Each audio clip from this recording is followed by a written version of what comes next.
আমাদের কাছে একটি খুবই গৌরবময় দিনে আমরা এসে পড়েছি।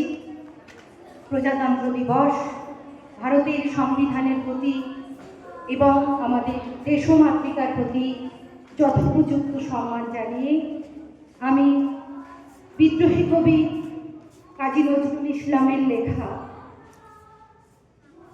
একটি কবিতা পাঠ করে শোনাচ্ছি। অনেকদিন আবৃত্তির সাথে চর্চা নেই, দোষ ত্রুটি হলে মার্জনীয়।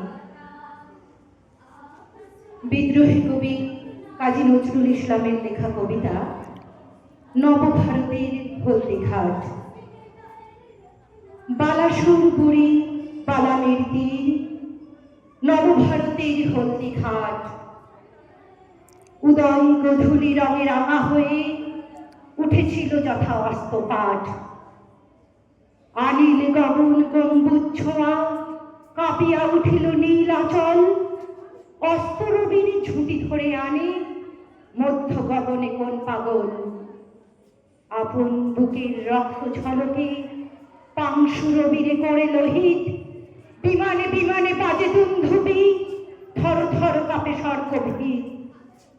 দেবকী মাতার বুকের পাথর নড়িল কারাই অকস্মাৎ। বিনা মেঘে হল দৈত্যপুরীর প্রাসাদে সেদিন বজ্রপাত। নাচে ভৈরব শিবানী প্রমুখ, জুড়িয়া উঠিল শ্মশান ঘাট। বালাসুর বুড়ি বারামের তীর, নবভারতের হলদিঘাট। নমস্কার।